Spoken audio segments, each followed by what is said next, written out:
Alright everyone, talk about Tim Walz and his views with regards to China is big in the news right now. Well, not the legacy media news, but at least the news that actually counts, namely among content creators. A debate is being held. Tim Walz has a number of disturbing comments that he has leveraged with regards to China, saying, well, China's a land where everyone gets along, and he's visited the nation, I don't know exactly how many times, dozens, I think. So it's quite clear that he's imbibed Chinese doctrine, aka communism. Well, you know, a modified form of communism. A worse version, actually, than the stateless communism that even Marx proposed. There are two competing theories with regards to Tim Walz. I'll leave it to you to decide which one you happen to believe in. Option number one, Tim Walz has been indoctrinated. He has literally imbibed Chinese doctrine with regards to sociopolitics and actually believes that shit.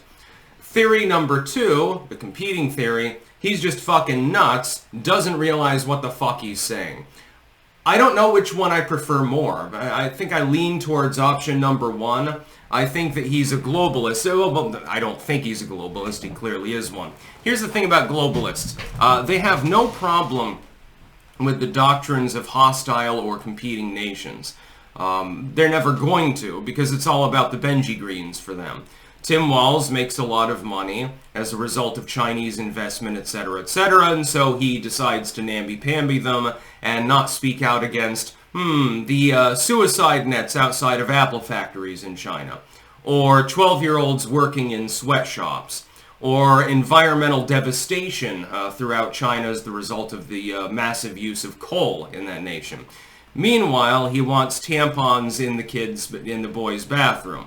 I don't see this as progress. Like the other day, when I talked about corporate neocolonialism, I don't believe that this is progress. I believe that it's decadence, degeneracy, and the resurgence of old world tyranny that our nation was specifically founded in order to get away from.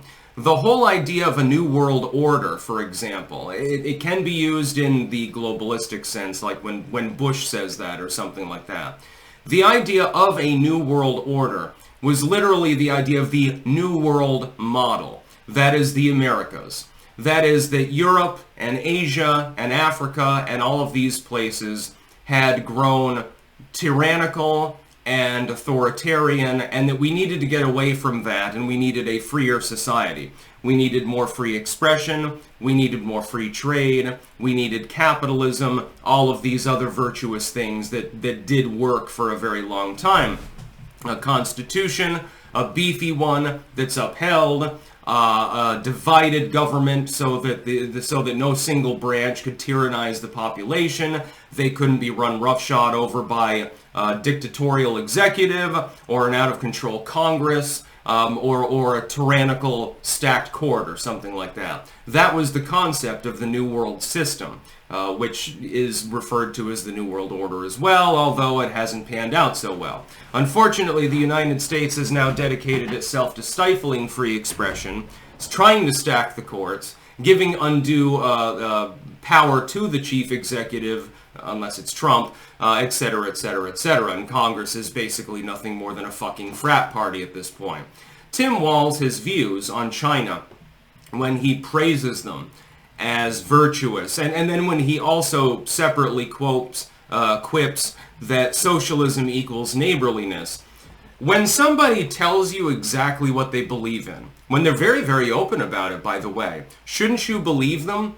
For example, I am a small L libertarian / classical liberal. I tell people, I want you to be able to mail order a Tommy gun, like they literally did until the 1930s. I want you to be able to express yourself however the fuck you want. I want business taxes to be lower. I want income taxes to be lower, or absent, that's fine. I want the abolition of property taxes, etc., etc., etc. I do not care what you do. If it doesn't personally affect me, leave me the fuck alone. Am I not being very, very forthcoming about my views? Have I not been very, very consistent about those views? Of course I have. Tim Walz has been very, very consistent about his views, but somehow it's a conspiracy theorist if you say, well, he seems awfully cozy with China, he's applauding socialism, he's applauding a communist nation, a communist on paper, of course they've got more of a fascistic system at this point. Well, maybe we will know him by what he says about himself and about his beliefs. I mean, in order to judge that Tim Walz is not a socialist at this point is to assume that he's a liar. Well, being a liar in politics is obviously the norm. It's possible, but he's been very, very consistent and very, very forthcoming about his views. He has praised socialism on several occasions. He's praising China all the time. He's constantly visiting China. I realize that governors sometimes have to visit foreign nations, but it seems like there's one particular nation that he's awfully chummy with. I don't think that this is a coincidence. I think these things might be interrelated. You see, I can put two and two together. I think the average voter can as well. And when you look at the evidence that Tim Walz has very, again, forthcomingly given you, you will conclude that he is a far leftist. He is a socialist. He's on the order of Bernie Sanders, who said, "Oh, I enjoyed my honeymoon over in the Soviet Union." Yeah, or was it East Germany? I can't remember which one it was. "I enjoyed my holiday in the USSR." And he went to the bread line. He said, "Damn, this is good bread. Jesus fuck. We need this in the United States." Apparently, that's how his socialism began. Probably, that might actually be a true story. You never know.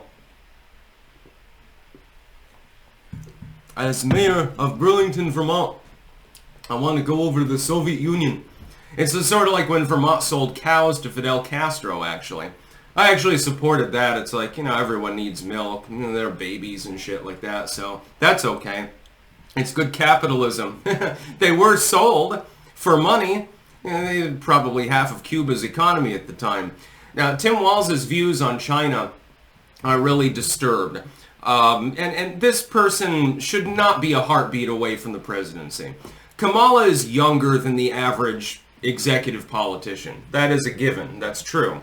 But if something does happen, if she is incapacitated, she has some latent medical condition, has an aneurysm or a stroke or something and can't do her job, and you have Tim Walz waiting in the wings, he becomes acting president, that'd be goddamn more terrifying than Kamala, arguably. He's even more nuts than she is, at least on economic issues. He's seems to be a more coherent version of Kamala Harris. He was chosen for a reason.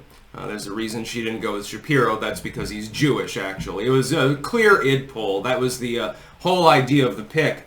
Now, she went with Walz in the end because he spent a few hours around her and said, "Hey, I secretly love Fidel Castro and General Mao. Hey, look, I can quote parts of the Little Red Book."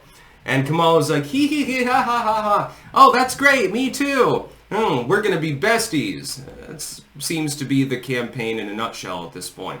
That's about all. Peace out.